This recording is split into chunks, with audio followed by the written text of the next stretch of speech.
என் இனிய உணர்வே. கதையின் தொடர்ச்சி. பார்த்திபன் கிராமத்திலே பிறந்து வளர்ந்தவன். ஆனாலும் நகரத்திலே படித்து ஆளானவன். நகரத்து இளம் தம்பதியர் போல திருமணத்திற்குப் பின்னர் அவன் தேனிலவுக்காக மைசூருக்கு தன் காரிலேயே புறப்பட்டு வழியில் சேலம், பெங்களூர் இரண்டிலும் 2 தினங்கள் தங்கிவிட்டு செல்ல ஏற்பாடு செய்திருந்தான். மரகதம்மாளுக்கு அவனது திட்டம் ஏதும் பிடிக்கவில்லை என்றாலும் மகனுக்காக அவள் தனது கொள்கைகள் சிலவற்றை விட்டு கொடுத்திருந்தாள்.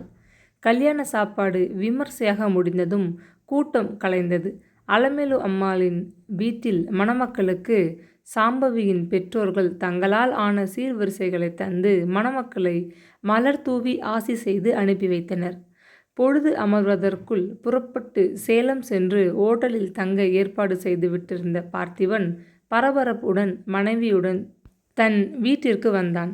வலது காலை எடுத்து உள்ளே வைத்து வரும் முன் மருமகளை உறவினரிலிருந்த சுமங்கலி பெண் கையில் ஆரத்தி தட்டை கொடுத்து வரவேற்கச் செய்தாள் மரகதம். கூட்டமும் கூச்சலும் அவளுக்கு பிடிக்காத சங்கதிகள். 4 நாளுக்கு முன்னதாகவே வந்து வீட்டை 2 படுத்தி கொண்டிருந்த உறவினர் அனைவருக்கும் காப்பியும் பலகாரமும் வழங்கி இனிப்புகளை கட்டி கொடுத்து வெற்றிலைப்பாக்கு பழத்துடன் வழி அனுப்பி வைத்தாள். மணமக்கள் இருவரும் தங்களது பெட்டிகளை தயார் செய்து தேன் நிலவுக்கு புறப்பட இருக்கையில் வெட்டியாக பேசி பொழுதை வீணாக்கி கொண்டிருந்த 2 நெருங்கிய உறவினர்களையும் நாசுக்காக பேசி ஊருக்கு அனுப்பிவிட்டாள். சாம்பவியும் பார்த்திபனும் தேன் நிலவுக்கு தங்கள் பெட்டிகளை தயார் செய்து கொண்டிருந்தனர். வாசலில் அவர்கள் பயணத்திற்காக பூ மாலை அலங்காரத்துடன் அவனது கார் தயாராக நின்று கொண்டிருந்தது. நாள் முழுவதும் உடுத்தி இருந்த புது பட்டுச் சேலையுடன் கல்யாண மண்டபத்தில் வளைய வந்து கொண்டிருந்த மரகதம்மாள் உடல் வியர்வையில் கசகசத்தது. வேலைக்காரி அவளுக்காக தயாராக குளியல் அறையில் ஒரு அண்டாவில் சூடான தண்ணீரையும் மற்றொன்றில் குளிர் நீரையும் நிரப்பி வைத்திருந்தாள். தேவையான அளவு எஜமானி அம்மாளே நீரை விளாவி கொண்டு குளிக்கட்டும் என்பது அவள் யோசனை. மணமக்களை வழி அனுப்பிவிட்டு பின்னர் ஸ்நானம் செய்வது அபசகுணம் என எண்ணி மரகதம்மாள் தன் குளியலை முதலில் முடித்துக்கொள்ள குளியல் அறைக்குள் விரைவாகச் சென்று கதவை தாழிட்டு கொண்டாள். உடல் அயற்சியை போக்கிக் கொள்ள நல்ல சூடான தண்ணீரில் குளிக்க வேண்டும் போன்ற அவாவில் அவள் சுட சுட தண்ணீரை முகர்ந்து ஊற்றி மனம் திருப்தியாகும் வரை குளித்தாள்.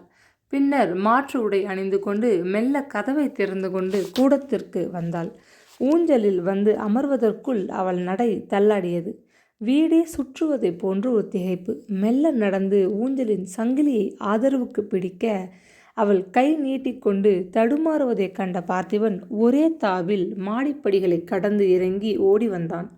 தன் தாயை தாங்கிக் கொள்வதற்குள் மரகதம் மயக்கமாகி நினைவிழந்து கீழே சாய்ந்து விட்டாள்.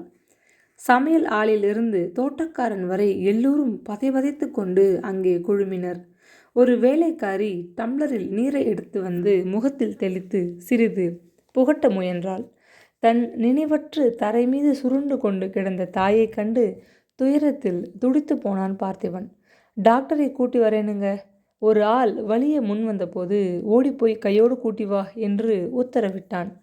அம்மா அம்மா என்று உணர்ச்சி வசத்தில் தடுமாற அழைத்தபடி தாயின் தலையை தூக்கி மடிமீது வைத்து கொண்டான். அவனது கண்கள் கலங்கி போயின. மாடிப்படிகளில் ஓசைப்படாது இறங்கி வந்தாள் சாம்பவி. வேலைக்காரர்களை ஒதுக்கிவிட்டு தன் கணவன் அருகே தரையில் வந்து அமர்ந்து கொண்டாள். யாரையும் பார்க்க அவளுக்கு அச்சமாக இருந்தது. இந்த பெண் மருமகளாக வந்து வலது காலை வைத்து வந்த வேலை எப்படி இருக்கு பாத்தியா? பேசாமல் பேசிய வேலைக்காரர்கள் வெறுப்புடன் அவளை பார்த்தனர். சாம்பவியின் உடல் அச்சத்தால் நடுங்கியது.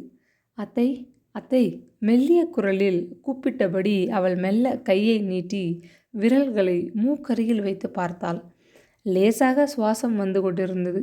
சரியாக சாப்பிடாது இங்கும் அங்கும் கல்யாண மண்டபத்தில் அலைந்து கொண்டிருந்ததின் களைப்பாக இருக்குமோ? அருகில் இருந்த கணவனை திரும்பி பார்க்கவும் அஞ்சி திகிலுடன் அவள் செய்வதறியாது உட்கார்ந்தாள். மௌனமும் தாழ்ந்த குரலில் பேச்சுமாக சில நிமிடங்கள் கழிந்தன. எல்லோரும் அப்படி கொஞ்சம் நகர்றீங்களா? அதிகாரமான குரலில் அதட்டியபடி வைத்தியலிங்கம் தமது பெட்டியுடன் உள்ளே வந்தார். அவர் ஆலோசனைப்படியே பார்த்திபனும் இன்னொரு ஆளும் மெல்ல மரகதம்மாளை தூக்கி அவளது படுக்கை மீது போட்டனர். பார்த்திபனையும் சாம்பவியை மட்டும் அறைக்குள் வைத்துக்கொண்டு வைத்தியர் அவளை பரிசோதனை செய்தார். தலையை சொரிந்து கொண்டு அவர் பார்த்திபனை பரிதாபமாக பார்த்தபோதே சாம்பவி நடுங்கி போனாள். பார்த்திபன், பதட்டப்படாதே, நிதானமாக கேள். இரத்த அழுத்த நோயாளிகள் சூடான தண்ணீரில் குளிக்கக்கூடாதுன்னு பல தடவை உன் தாயாருக்கு நான் எச்சரிக்கை கொடுத்துருக்கிறேன். உன் தாயார் இப்போ சூடான தண்ணியில் குளிச்சுட்டு அவசரமாக வெளிவந்ததின் விளைவு இது. இப்போ அவங்களுக்கு மூளையில் இரத்த குழாயில் வெடிப்போ அடைப்போ ஏற்பட்டிருக்கு. எச்சிலை விழுங்கி கொண்டான் பார்த்திபன். அப்படின்னா டாக்டர், இப்போ அவங்கள நகர்த்தி தொந்தரவு செய்கிறதுல ஒரு பலனும் இல்லை. யாராவது அவங்க பக்கத்திலே இருந்து நல்லா கவனிச்சுக்கணும் என்று கூறிவிட்டு வைத்தியர் சாம்பவியை பார்த்தார். நான் அத்தையை கவனிச்சுக்கிறேன் டாக்டர், என்ன செய்கிறதுன்னு சொல்லுங்கோ. சாம்பவி துயரத்துடன் திணறினாள். அவள் கண்களில் நீர் புரண்டது. தான் அந்த வீட்டுக்குள் நுழைந்தவுடன் இப்படி ஒரு விபரீதம் ஏற்பட்டு விட்டிருக்கிறதே. அவள் கணவன் இதை எப்படி எடுத்துக்கொள்ளப் போகிறான்? அவர்களது வாழ்க்கை கசப்பான சம்பவமாகி விடுமோ? பொங்கி வந்த அழுகையை அடக்கி கொண்டு அவள் தன் கணவன் பக்கமே பாராது பேசினாள்.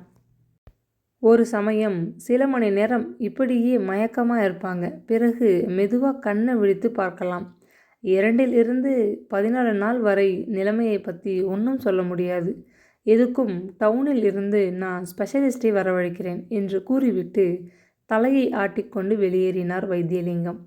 அன்று இரவு முழுவதும் சாம்பவி மாமியார் அருகில் ஒரு நாற்காலியில் அமர்ந்தபடி மயக்கமாக கிடந்தவளை பார்த்து கொண்டு உறங்காது உட்கார்ந்திருந்தாள். விடியற் காலை வேளை அவளையும் அறியாது உட்கார்ந்த நிலையில் சிறிது நேரம் உறங்கி போனாள். அருகில் யாரோ முனகுவது போன்ற சப்தம் கேட்கவே திடுக்கிட்டு விழித்து கொண்டாள். மரகதம்மாள் முனகியபடி கண்களை விழித்து பார்ப்பது விடி விளக்கின் வெளிச்சத்தில் நன்றாக தெரிந்தது. தாங்க முடியாத மகிழ்ச்சி அவளுக்கு. இந்தாங்க, அத்தை முடிச்சிட்டு பார்க்குறாங்க, வாங்கோ என்று ஆனந்தத்துடன் முன்னறை சோபா ஒன்றில் அயற்சியால் முடங்கி கொண்டு கிடந்த கணவனை எழுப்பினாள். தூக்கம் கவிழ்ந்த கண்களுடன் அருகில் நின்ற மகனை மரகதம்மாள் மேலும் கீழும் பார்த்தாள். அருகே நின்ற மருமகள் பக்கம் பார்வை திரும்பிய போது கண்களில் கோபம் தெரிந்தது. பார்த்திபா, அவளை போகச் சொல்லு, உன்கிட்ட பேசணும். மரகதம்மாளின் பேச்சு குழறியது. சற்றென்று புரிந்து கொண்ட சாம்பவி அறையை விட்டு வெளியே வந்து ஒதுக்குப்புறமாக நின்று கொண்டாள். மரகதத்தால் சரியாகவே பேச முடியவில்லை. குழறிக்கொண்டு ஏதோ சொல்ல முயன்ற தாயின் அருகே குனிந்து கொண்டு கவலையுடன் கேட்டான் மகன். அவன் அறையை விட்டு வெளியே வந்தபோது மனைவியின் முகத்தை பார்க்க விரும்பாதவன் போல முகத்தை கழுவிக்கொள்ள குளியலறை பக்கம் விரைந்து விட்டான். சாம்பவி திரும்ப வந்து தன் அருகில் உட்கார்ந்த போது அவளிடம் பேச விரும்பாத மரகதம்மாள் கண்களை மூடிக்கொண்டாள். விடிந்ததும் சீக்கிரம் குளியலை முடித்துக்கொண்டு மாற்று உடை அணிந்து கொண்டு கணவனுக்கு காப்பி பலகாரம் பரிமாறினாள் சாம்பவி. அவளிடம் ஏதும் பேசாது மௌனமாக சாப்பிட்டுவிட்டு வெளியே வந்தான். காரின் முன்பக்கம் தொங்கிய மலர் மாலைகளை கோபத்துடன் கழற்றி தோட்டத்து செடி ஒன்றின் மீது வீசிவிட்டு காரை கெரேஜில் வைத்து பூட்டுவதை கவனித்தாள் சாம்பவி. அவள் மீது கணவன் கோபமாக இருக்கிறான். இதற்குள் சங்கதி ஊர் முழுவதும் பரவிவிட்டிருக்குமே. சாம்பவி ஒரு துக்ரி. வீட்டுக்குள் வந்ததுமே மாமியாருக்கு சமாதி கட்டிவிட்டாளே என்று ஊரார் வாயெழுக்க வம்பு பேசி மகிழ்வார்களே. துக்கம் நெஞ்சை அடைக்க அவள் மறுபடியும் மாமியார் அருகில் சென்று அமர்ந்து கொண்டாள். விடிந்த பின் கொஞ்ச நேரம் சென்றதும் ஊருக்கு கிளம்பி கொண்டிருந்த அவளுடைய பெற்றோர்கள் அலமேலு அம்மாவுடன் அங்கே வந்தனர்.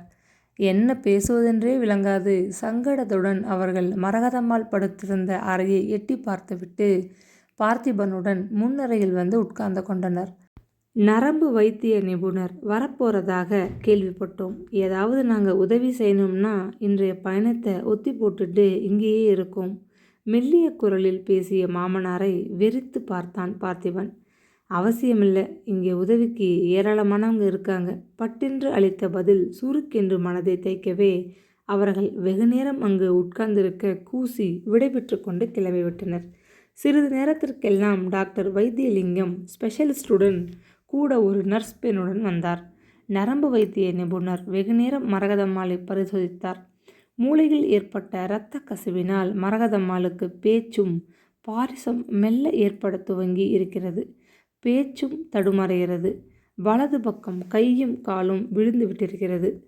கூட துணைக்கு அந்த பணிப்பெண் சில நாட்கள் இருந்து நோயாளியை எப்படி கவனிப்பது என்று சொல்லித் தருவாள். மூளையில் உள்ள ஒரு இரத்த குழாய்க்கு ஏற்பட்டிருக்கும் விபத்தின் விளைவின்படி அந்த பாரிசம் சில நாட்களிலோ சில மாதங்களிலோ சரியாகலாம். ஆனால் முதல் 2 வாரங்களுக்கு உண்டான ஆபத்தான கட்டத்தை தாண்டிய பின்தான் எதுவும் உறுதியாக சொல்ல முடியும் என்று கூறிவிட்டு சில மருந்துகளை எழுதி கொடுத்துவிட்டு தமது பீஸை வாங்கி பையில் அசட்டையாக போட்டுக்கொண்டு கிளம்பினார். அம்மா சாம்பவி, இந்த நர்ஸோட கூடவே இருந்து அவங்க செய்கிற பணிவிடை விபரத்தை கவனமாக கேட்டு பார்த்து தெரிஞ்சுக்கோ. 2 வாரங்கள் கழிஞ்சதும் நீயே பிறகு இவங்களை கவனிக்கணும். இது உன்னுடைய வீடு.